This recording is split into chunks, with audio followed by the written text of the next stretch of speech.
বাবার খাওয়া দাওয়া কেমন ছিল? বাবা শেষ পাতে দুধ আর পাকা কলা খেতেন। শেষ বয়সে নারকেল কুড়ানো চিনি আর দুধ শেষ পাতে খেতেন। বাবা মাংস খেতেন না, মাছ খেতে খুবই ভালোবাসতেন। মাগুর মাছের ঝোল, শিঙি মাছের ঝোল, পুঁটি মাছ, কই, মৌরলা, ট্যাংরা, কুচো চিংড়ি, বড় চিংড়ি, গলদা চিংড়ি, বাগদা চিংড়ি, কাঁকড়া, কচ্ছপ, শোল মাছ, ল্যাঠা মাছ ইত্যাদি ছিল বাবার প্রিয় খাদ্য। হাটখোলা থেকে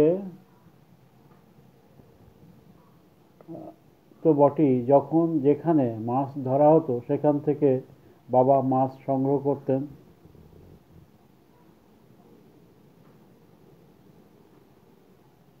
মেজ কাকা কাকা ছিলেন মাছ ধরার ওস্তাদ। মেজ কাকা আটল, পাটা, খুল্লো নিজে তৈরি করতেন বাড়িতে। এটা একটা শিল্পকর্ম বটে।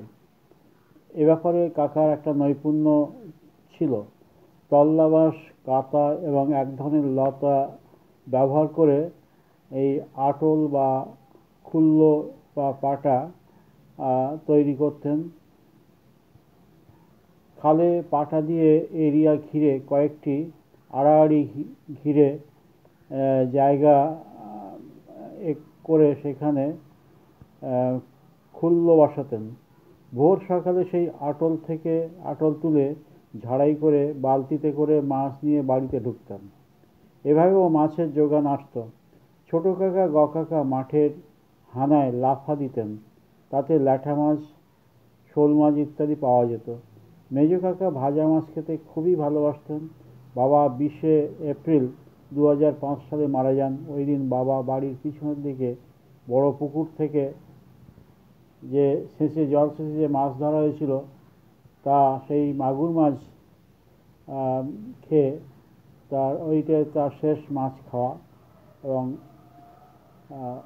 সেদিনেই তিনি মারা যান রাত্রিবেলা। আমাদের সংসারের সকল কাজের সঙ্গে মেজ কাকার স্মৃতি বিজড়িত।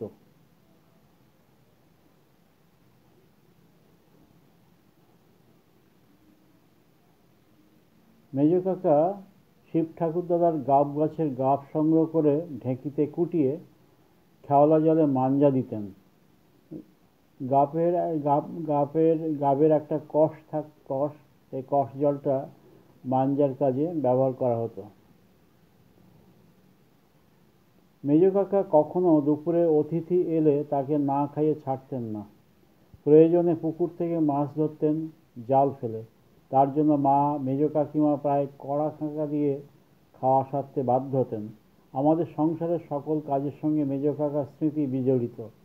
আমাদের আর মেজ কাকার বিল্ডিংয়ের কাজের সময় মেজ কাকা সুখদেব মিস্ত্রির সঙ্গে থেকে গাঁথুনির কাজ করেছিলেন দিনের পর দিন। এই সময় আমাদের সবজি বাগানে ওলকপি, বাঁধাকপি ছাড়া বিট, গাজর, শালগমের চাষ হতো, আলুর চাষ হতো। মেজ কাকা শীতের সবজি চাষে মূল উদ্যোক্তা। নিজের হাতে লাগাতেন। মাদায় চারা তৈরি করা থেকে শুরু করে ক্ষেত বানানো, চারা পোঁতা, গাছগুলিতে নিয়মিত জল সিঞ্চন করা ইত্যাদি সব কাজ তিনি পরিচালনা করতেন। স্কুল থেকে ফিরে কলসি বা বালতি করে বা গাড়ু করে পুকুর থেকে জল তুলে আমরা ভাই বোনেরা গাছের গোড়ায় ঢালতাম। আমাদের বাড়িতে কাঁটা বেগুনের চাষ হতো। বেগুন বিভিন্নভাবে খাওয়া হতো: বেগুন পোড়া, বেগুন ভাতে, বেগুন দিয়ে মাছের ঝোল, বেগুন ভাজা, এমনকি বেগুনের ছেঁচকি, উচ্ছে বেগুন শুক্তো ইত্যাদি। শিম হতো এই সময়, লাউ পাওয়া যেত। শীতের শুরুতে মেজ কাকা আলু চাষের উদ্যোগ নিতেন। নৈনিতাল আলুর বীজ কিনে আনতেন। বড় ঝুড়িতে পুরানো খড় মিশ্রিত মাটির মধ্যে বীজ রাখা হতো। কয়েকদিনের মধ্যেই আলুর চোখ থেকে অঙ্কুর বের হতো। এই অঙ্কুরিত আলুকে অঙ্কুর অক্ষুণ্ণ রেখে প্রয়োজন মতো টুকরো করে আগের থেকে তৈরি করা পিলেতে বসিয়ে দেওয়া হতো এবং মাটি দিয়ে ঢেকে দেওয়া হতো। মেজ কাকা দুটি পিলের মাঝখানে নির্দিষ্ট অন্তর বরাবর মিষ্টি কুমড়ার অঙ্কুরিত দানা মাদিয়ে দিতেন। আলুর ক্ষেতে নির্দিষ্ট সময় পর পর পুকুর থেকে ছামদ দিয়ে জল সেচে ফেলা হতো। মেজ কাকার ব্যবস্থাপনায় আলু খাটের নিচে ঠান্ডা মাটির উপর রাখা হতো যাতে দীর্ঘদিন আলু ভালো থাকে। শিব ঠাকুরদা আর সূর্য ঠাকুরদাদা আমাদের বৃহত্তর পরিবারভুক্ত ছিলেন। দীর্ঘদিন আমরা পরস্পরের পাশে ছিলাম।